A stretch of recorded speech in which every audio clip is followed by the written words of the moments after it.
Hello, everyone, and welcome to the Mike Armstrong podcast show. And this afternoon, I'm joined by Tom Watkins from the Dragons, who is the commercial business development guy there. How are you doing today, Tom? You okay? Yeah, good. Thanks, Mike. Good to be back in work. Obviously, rugby on the horizon, so looking forward to that. Yeah. And yeah, just busy really. Oh, that's good. That's good. My usual first question has been during this lockdown period is how has the lockdown period been for you? So tell us a little bit about what you've been doing, what you've been up to. So yeah, so as a commercial team, the majority of us were furloughed, which was unfortunate because obviously, miss working in this place. It's not a bad place to work. But we come back now. Obviously, there is the promise of rugby being finished up next month. So we've sort of been really proactive. Thought, right, let's get on the case, but also to sort of stay in touch with the current partners that we've got. If there's anything we can do to help them, ideally it would be getting them in here for a big party, but that's unfortunately something that's a pipe dream at the minute. But no, all in all, it was pretty tough because I think more so, you worry about the people that are part of the club. So are their businesses okay? Are they coping, mentally as well as obviously from a business perspective? But yeah, everybody we spoke to seems to be okay. And hopefully now once everything does start back up, it'll be good to see them all again. So Yeah, good, good. And you said the rugby's going to continue. Have you got an idea yet when that is, when it starts, or are you still waiting on that? yeah, so we've got two games now coming up in August. That'll be Welsh derbies. The Ospreys and the Scarlets. I got to remember which way round it goes. One of them's at home, one of them's away. The other teams in the Pro 14 have done the same. So Scotland will play Scottish derbies. Ireland will play Irish derbies. It makes sense, obviously, Like not what they do at travelling Christmas abroad. time, like what they do at Christmas, really. Yeah, very similar. Yeah. And we had a pretty good Christmas time when we beat both of those sides. I think you were there for one, weren't you? Yes, I was there for one of them. Yeah, it was a great day out. Ah, fair. No, yeah. Well, hopefully we'll have a few more of those again soon. But the season then's looking to kick off in October properly, so that'll be next season. And again, sort of just something that we're all looking forward to. The boys have gone back to training properly today, with COVID safety measures in place. But yeah, there's some good pictures on our social media of a few of our new signings, Nick Tompkins and Jonah Holmes. Yes, I think this knock-on effect of the involvement with the WRU and all that sort of stuff is starting to bear its fruit now. I think, isn't it? With regards to signing players and all that sort of thing. Yeah, I mean, from our perspective, you want to have as many Welsh qualified players playing in Wales as possible. In terms of squad strength, it's only going to benefit us. But I think a lot of that is down to Dean Ryan, our head coach. His recruitment policy is fantastic. He's actually building something for the future, which I think is one of the reasons why a lot of the guys are coming on board. Obviously, we had a good season last year in comparison to previous seasons, and it shows. There's some big names at the Dragons now, and I think give it a year or two, and we'll be a force to be reckoned with.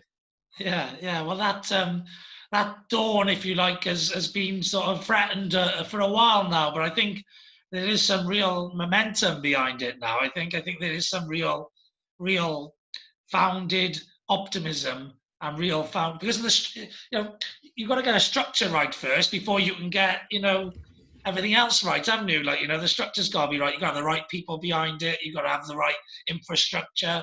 You got to have the right strategy and plan. And then when you sort of start putting the people in to fulfill that, then they all know what they're doing. Whereas if you're not necessarily building from the ground upwards, then you can sometimes fall back as easy as you go forward. Yeah, I mean, it's no secret. Historically, we've probably been one of the weaker regions overall. But what we have done is produce some very good players. The likes of Elliot D, the likes of Leon Brown, Ollie Griffiths is another one, and then more recently Tame Basham. You know, these boys are being touted as the next Wales superstars, and they've all come through the setup. I think the good thing, again, just going back to sort of having Dean on board, is that he was keen to promote from within. You know, he wanted to make sure that we were self-sufficient in terms of, you know, we're not having to go out and spend mega money on players that potentially we couldn't afford. I know there's some other clubs that have been in that position, and if it all falls through, they find themselves in a bit of a pickle. So yeah, it was a case of he wanted that, and then when you can add some quality in terms of the likes of, you know, your Jonah Holmes, your Nick Tompkins. To be fair as well, the other lad we've signed, this Joe Maximo, who's 6'8" and 18 stone, looks a decent prospect as well. Yeah, it's always good if you All get well yourself a bit of qualified. size on the team. No, it's good, and I think my playing days are over, but to be fair, but I do actually still, yeah, it's still a good bit of involvement from me. Yeah, definitely. So, tell us a little bit about so how you ended up in the commercial job and that sort of thing. A little bit of background.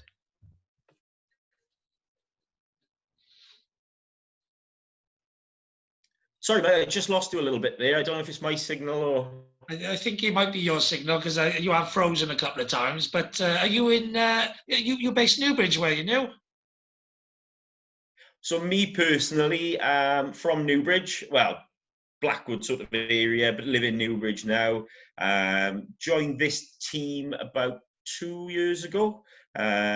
Sort of history of working in sport. Worked for Glamorgan Cricket for about 4 years.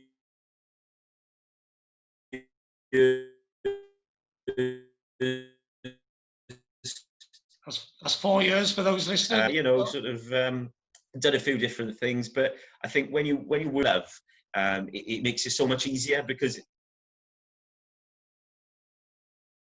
What was that? Sorry. Sorry, you said 4 years, but it sounded more like yeah. I think it's my signal, but I've tried to sort of come in a quiet office because, as you can imagine, it is a bit hectic because we've got the COVID testing centre outside, which was a really good initiative, I think, to be able to provide that for the community to help the NHS out. I know, obviously, they've done other things in the Principality and at the Arms Park, but you know, for the people in this area, it's been ideal. But yeah, apologies. I think I've tried and found a little bit with better signal, which is ideal. But no, like I said, you know, just going back to it, is when you're part of an organisation that you're passionate about, it just makes it a lot easier. You know, I disagree with the saying, if you work somewhere you love, you'll never or do a job you love, you'll never work a day in your life. Because every job has its ups and downs and its tough days, you know, but I think it does make it a little bit easier. Yeah. Well, I think that saying's sort of true for jobs, Lucy. But if you actually pick a career or a chosen ambition that you really do love, you know, like playing rugby, for example, for the professional rugby players, you know, like being an athlete, like for me, it's being an entrepreneur, a speaker, you know, whatever. Then I think you can actually not work. I don't feel like I'm working when I'm doing things like this. I just having a chat with people, enjoying life. You know what I mean? So no, I completely agree. Yeah, it's well, I mean, it's funny. I fell into the job, not this one specifically, but sort of working in sport because I was a forklift driver up in a crisp factory up in Crosspen, Maine. Was great. You know, I was 18 to sort of 20 odd. Enjoyed it at first, but there was no real prospect in terms of that, and I didn't want to sort of get stuck in a situation of, you know, I'm in a job that I've got nowhere to go. A friend of mine actually said, "Oh, you should apply for a job." It was a sales job. It was my first ever sales job. So I did that. Did another sort of similar role. And one day I came in early on a Friday, and one of the guys had actually, who was in early as well, he turned around and he said, "Oh, there's a job advertised in the back of the Metro. It'd be perfect for you." Well, he knew I loved cricket. My brother played professional cricket for 10 years. I thought at first he was winding me up. You know, I said, "Oh, whatever this job is, he's going to be taking the mick." But it was for Glamorgan Cricket. So I spoke to my boss at the time. I said, look, but I'll be honest with you, I want to go for this job because I've been a Glamorgan supporter for years, and it seems perfect. He said if it was Formula One, I'd do exactly the same. So he kind of appreciated that. Didn't burn any bridges at all. It was always sort of straightforward, and got that job. And it's quite funny because when you work in sport, a lot of people, if you speak to, they'll tell you that you go from one to the other. So you might work in cricket, and then you might work for Cardiff City Football and things like that, because it's transferable skills. Actually the day-to-day stuff. But I think, like I said, if you've got that passion for sport as well, it's perfect, because you know what you're talking about there really well. Saying that, after a few pints, some of my rugby talk can be a bit outrageous, so no, I wouldn't exactly say I always know what I'm talking about. No, but you share the same passion and enthusiasm with your target audience, if you like, so you can find that common ground and common bond quite easily, can't you? Because if you're looking for sponsors and various different people to get involved in the club in different capacities, and to want to do that, there either has to be the commercial sense of the target audience and wanting to get involved, but most of the time it comes out of a passion and an enjoyment for either the club or for the sport in general, and just wanting to get involved. No, exactly, and I know we've spoken a few times at various events, and from my perspective, the big thing is anybody who wants to be a part of the club.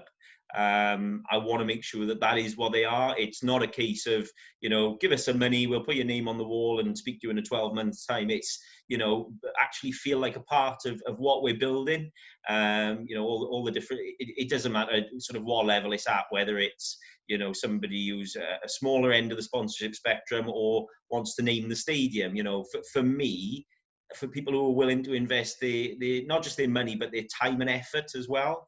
And like I said, going back to sort of Christmas time when we were here and you were upstairs with us, and you could feel the buzz in there, and it did feel like it felt a bit like a local rugby club, which is great. Do you know what I mean? So that is the big thing. It's, like you said, it comes down to the passion, the commitment to it. But in terms of our current partners, it's great. When you can sort of even just pick up the phone and sort of say, once this is all blown over, should we go for a pint? And it's more like a friendship than a sponsorship then. So it's good, to be fair, and it's always good then, because you've got the I would just say the ease of being able to. So if any of especially during all this now, there were certain things that we potentially couldn't deliver, hospitality and things like that, because the games didn't go ahead.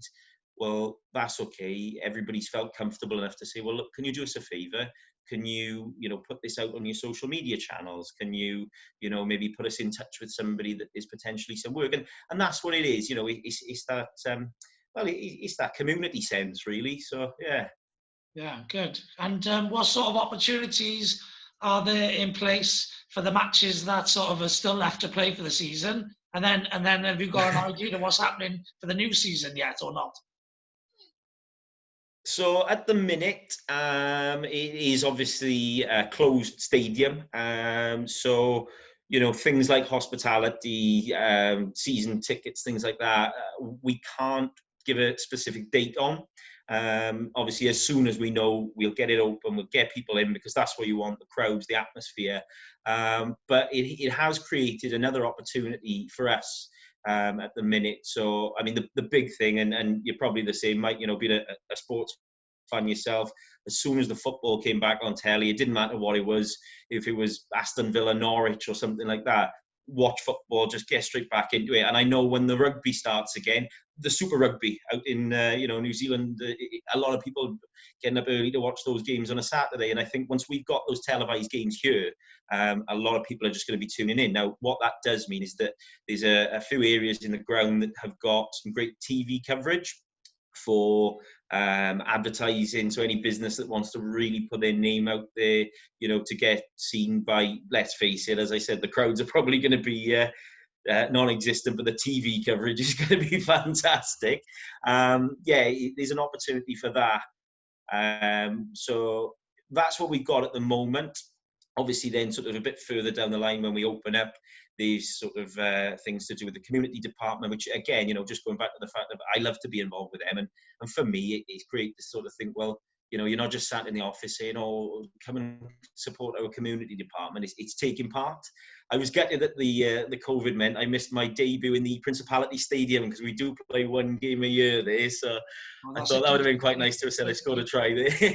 Yeah, Judgment Day, But isn't it? no, like I said, there's a few different things that are still available, more so in terms of brand awareness for companies. So obviously, happy for you to pass my details on to anybody who wants them. But Yeah, yeah, we're it's now. Pass them we're on doing now. what we can at the minute.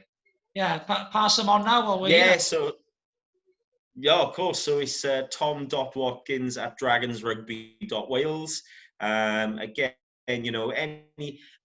I've always said with this place, it's funny because when everything is up and running, we've been in networking events together, and people will talk about what they do as a company and things with the rugby, because there's so many options, so many different ways people can be involved.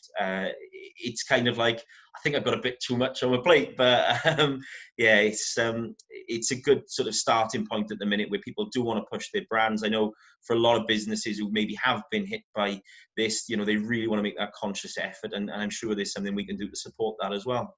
Yeah, definitely. And are they doing anything with regards to the fans, and like what they're doing in football, where they're having their pictures put in their seats, or they're doing, some of them do live streaming anyway. You can be on the boards in the background, Well, yeah, there's been a few discussions around that. I think the teething problems that some of the football clubs discovered were a bit of an interesting one. With some of the pictures that were sent in were probably not the people that sent them in, but I think there is some talk, and hopefully in an ideal situation we'll have people in this side of Christmas, which will be perfect. So there are some potential opportunities. Would also like to take the time to thank our season ticket holders, and this is testament to the guys who have supported the club through thick and thin, like myself, where the option for what was remaining was given to the season ticket holders. What did they want to do? Did they want to credit the account so that obviously they would have discount on next year's season ticket? Did they want to refund? I think it was around about 84% turned around and said, actually, keep the money, we'd like to support the club.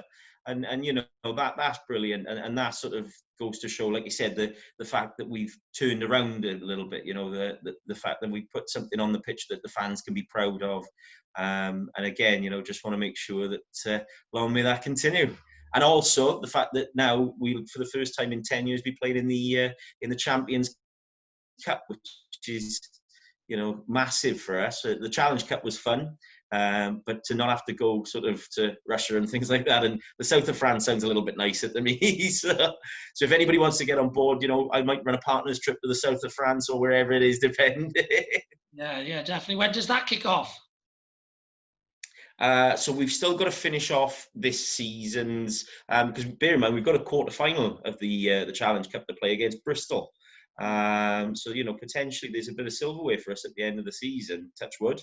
Yeah, I'll have to double check the dates, because there's so many of them floating around at the minute. But all the information, obviously, all the information is on the website dragonsrugby.wales.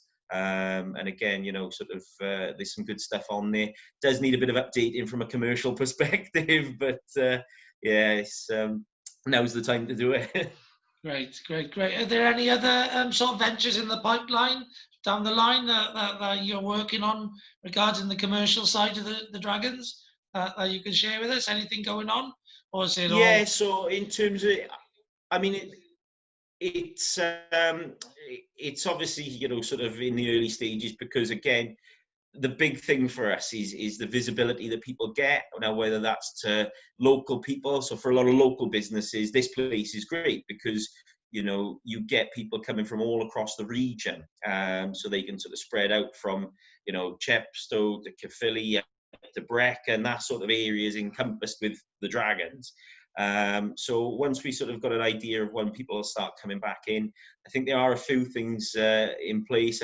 Can't be disclosing all of that at the moment, just in case. But no, and we're always looking at different things. A few people I've spoken to have had ideas, and for me, especially in the commercial business side, development side of it, is brilliant, because when somebody comes to me with an idea, if we're able to make that happen, it's better than me just saying, well, this is what it is, this is all we can do. Because I think as long as it's feasible, the sky's the limit, really. So yeah. I'm expecting lots of people to come and say, well, what about this? What about this? What about this? So, but that's part of the fun of the job as well, is, when people come to you with ideas of, I've got a company, I'd really like to, sort of reach out to the guys in Newport. Is there any way we could look to do this? And I think, yeah, as long as it is doable, then great, let's crack on. Let's sort of not just go with your old classic stadium advertising stuff, but, really sort of get it out there. Yeah, brilliant. And yeah, if any of the players or anyone if you drop into conversation, anyone wants to go on a podcast and a YouTube channel, I'm always willing to showcase any of them if they got anything going on outside of rugby, because they should all have something going on outside of rugby, because they all know it's a short-term career that can be ended at any time, any moment.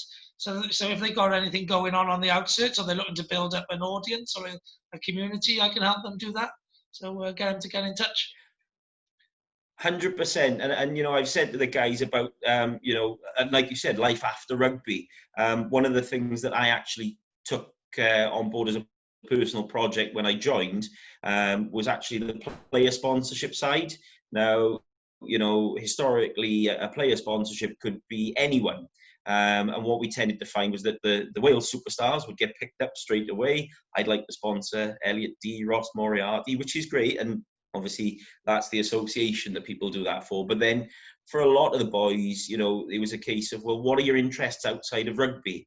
And the best example, and I know you won't mind me saying, so Will Talbot Davis has just done his law degree. So my goal was to find him a player sponsor that's a solicitor, because that's the sort of thing that he would look to go into.